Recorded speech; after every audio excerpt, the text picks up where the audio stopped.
Bonjour à tous, nous sommes l'après-midi du 4 avril 2022 et je reçois Monsieur Buffet pour, disons, ce qu'on appelle un flash info au sujet des dernières actualités, puisque depuis hier, avant-hier peut-être, les journalistes, radio, télé, presse ne tarissent pas au sujet de crimes de guerre qui auraient été commis par les Russes, par l'armée russe, en Ukraine, notamment dans la région de Kiev.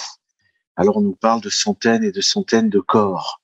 Oui, Vous avez centaines de corps dans une seule ville. C'est une ville qui a été libérée par l'armée ukrainienne après le retrait des troupes russes. Et on a découvert des charniers un peu partout dans les rues. Très bien. Alors, sur les faits, je ne souhaite pas, en fait, m'appesantir. Je vais pas parler du passé où nous avons eu tellement d'exemples de faux témoignages, de fausses preuves, de montages, de calomnies. Et dans un autre sens, notre aveuglement devant les crimes de guerre ou des crimes tout court commis par Kiev en Ukraine, au Donbass, depuis 2014. Oui. Laissons les faits de côté. Moi, ce qui m'intéresse comme propos immédiat, c'est au sujet de cette notion de crime de guerre. Parce que je pense que sur ce point, il y a déjà suffisamment de choses à dire. D'abord, l'expression est ambiguë. Ce n'est pas la guerre qui est un crime. Quand on dit crime de guerre, on pourrait le comprendre comme étant le crime consistant à commettre la guerre. Bon. Ce serait même le contraire, parce que comme je l'ai déjà dit, le concept de crime de guerre suppose une guerre conventionnelle. Oui. C'est dans le cadre d'une guerre légitime, légale, autorisée, si vous voulez, encadrée, c'est-à-dire, en un mot, une guerre d'État à État. C'est dans le cadre d'une guerre d'État à État que le concept de crime de guerre a un sens. Oui. Bon. Alors, je suis obligé d'en parler puisque je crois que peu de gens au milieu du tohu-bohu médiatique le feront. Le crime de guerre, vraiment par nature, disons, comme disent les juristes, c'est celui commis par un militaire dans le cadre de ses fonctions, c'est-à-dire un militaire en opération, de façon plus ou moins lâche. Ça peut être dans les combats ou dans ce qui entoure les combats. Bon, ne rentrons pas dans ces détails-là.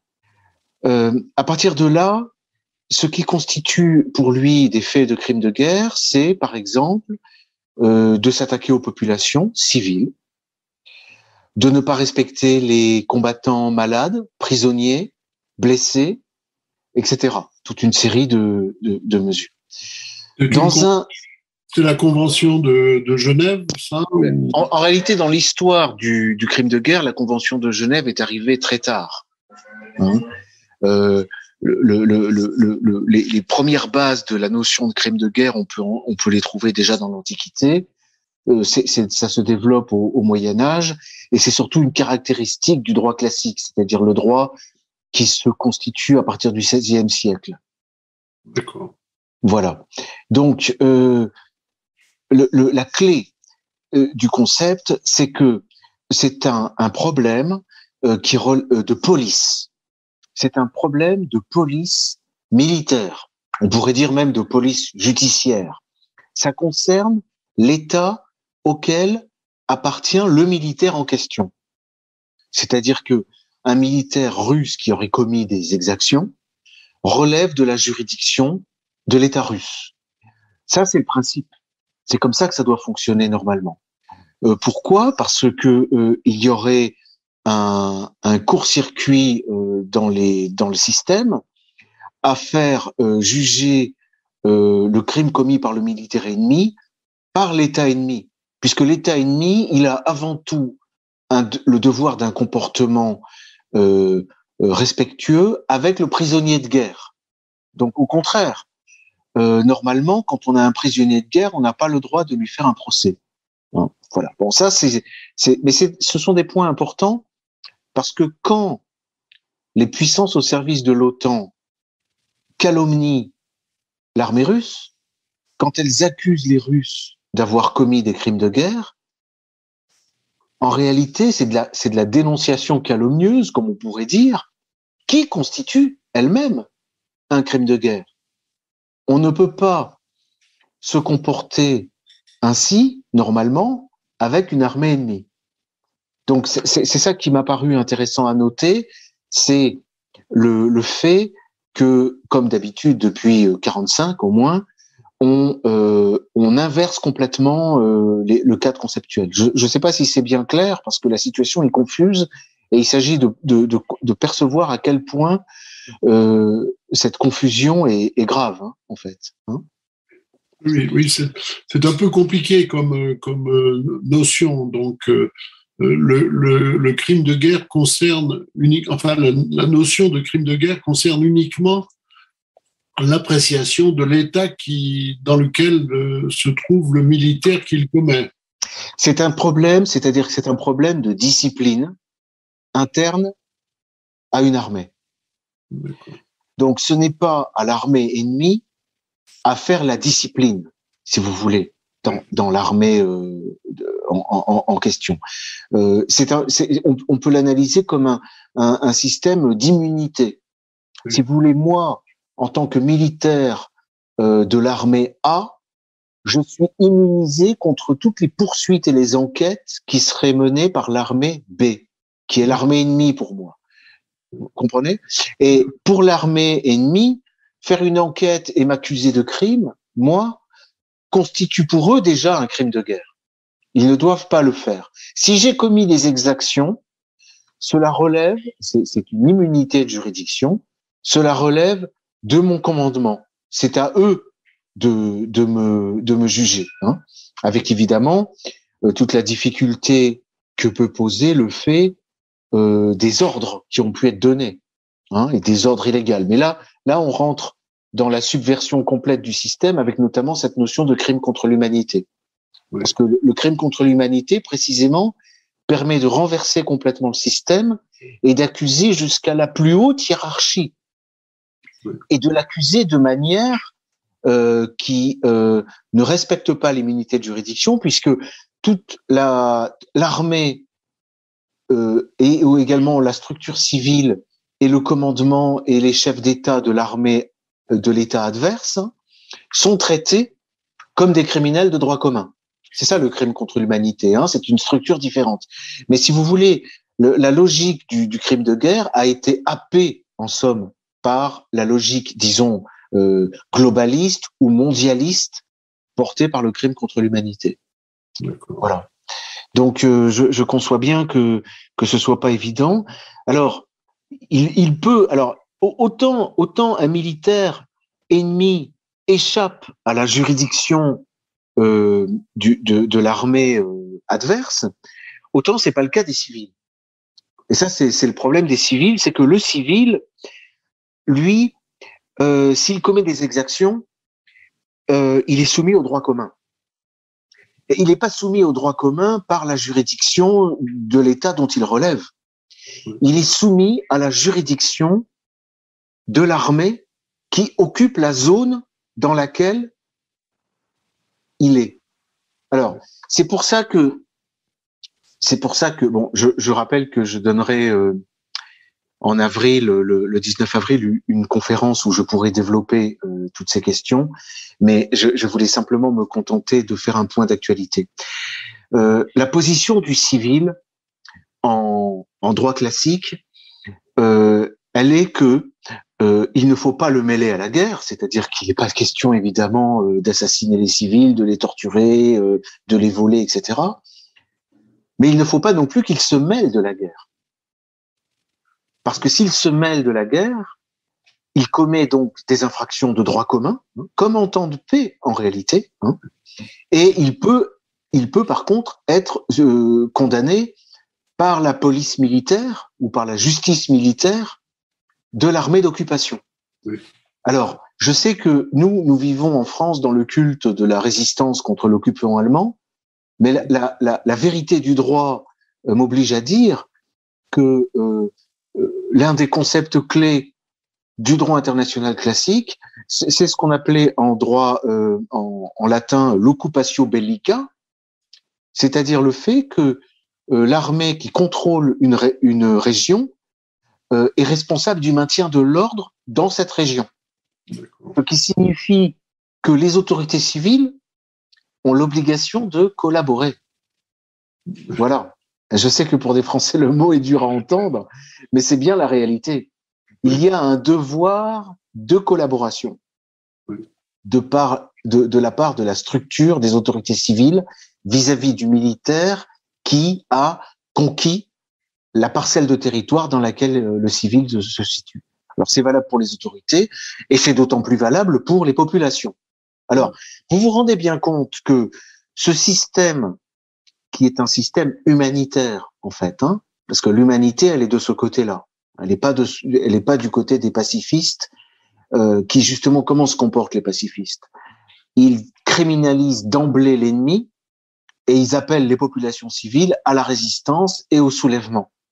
Donc en fait, le mondialisme, et là c'est le cas de l'OTAN, de cette partie de l'Occident, génère la situation qui va provoquer des difficultés, vous comprenez, donc ensuite c'est un engrenage, c'est un cercle vicieux dans lesquels la population se trouve entraînée et l'armée également. Voilà. Et d'ailleurs, c'est très inquiétant tout ce battage médiatique parce que c'est quelque chose auquel on s'attend. Enfin, on pouvait s'attendre évidemment. On est dans une guerre totale, ça je l'ai dit il y a quelque temps déjà, tout le monde l'a remarqué, à base de sanctions. Vous voyez, rien que le terme sanction. Vous voyez, comme si c'était qu'il s'agissait de sanctionner les fautes commises par un enfant ou par un délinquant. Vous voyez, on sanctionne. Vous voyez, c'est sans même ajouter le mot économique qui vient derrière, le seul mot de sanction a quelque chose de mondialiste. Et donc de profondément néfaste et d'irrespectueux de la souveraineté des États. Oui. Voilà. Oui, on ne respecte plus les États dans la mesure où ils ne se plient pas au mondialisme. Ça, c'est tout l'enjeu de la situation depuis la guerre, depuis le conflit syrien, c'est de parvenir à instaurer contre le mondialisme otanesque un système, un ordre mondial qui soit multipolaire. Oui. Et qui dit ordre mondial multipolaire dit donc que chaque pôle est une forme d'État et que chaque pôle respecte les autres pôles comme État. Voilà. Et c'est ça que les Américains devraient arriver à faire s'ils parviennent, en tant qu'Occidentaux, à échapper à cette logique mondialiste qui les ronge en réalité. Oui. Voilà. En fait, la logique mondialiste, c'est une logique de déséquilibre.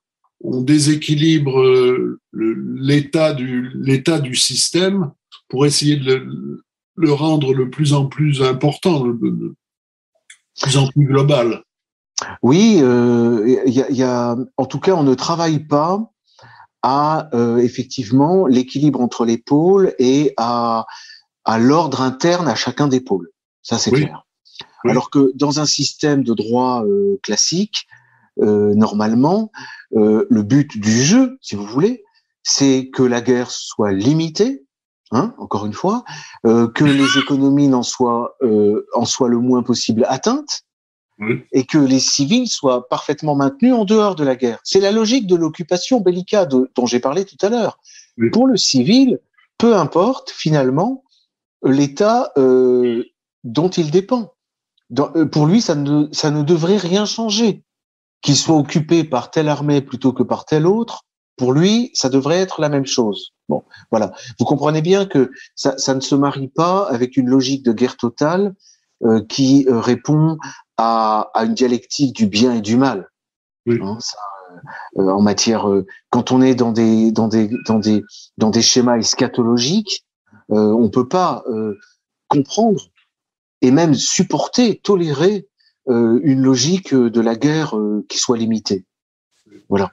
Donc, ces accusations de crimes de guerre, je le répète, sont infondées en droit, puisque si des exactions ont été commises par des militaires russes, bon, il faut s'en plaindre aux autorités russes, uniquement, et non pas en tirer parti, en faire son profit pour traiter les autorités russes de criminels de guerre et pour à nouveau encore mettre de l'huile sur le feu et essayer d'envenimer encore plus cette guerre. Et c'est ce à quoi nous assistons depuis au moins 2 jours.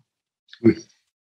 Oui, mais enfin ça c'est la présentation, bien sûr. Oui. Voilà. Donc, écoutez, c'est tout pour aujourd'hui. Oui. Et nous verrons bien. Mais au fond du compte, au bout du compte, où est la vérité dans tout ça? Alors, il y a une vérité des faits. J'ai dit que pour moi, pour l'instant, je ne m'en occupe pas. Hein, je n'ai pas à m'en occuper.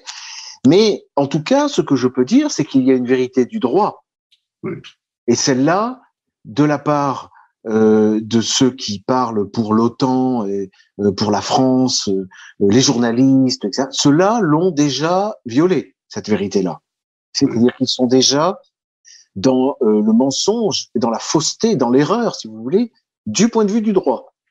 Et j'irais jusqu'à dire que du point de vue du droit, le journaliste qui ose traiter les autorités russes de crimes de guerre se rend coupable de crimes. Voilà, en tant que civil, hein, qui normalement doit éviter de se mêler, tant qu'il n'y est pas mêlé, doit éviter de se mêler de la guerre.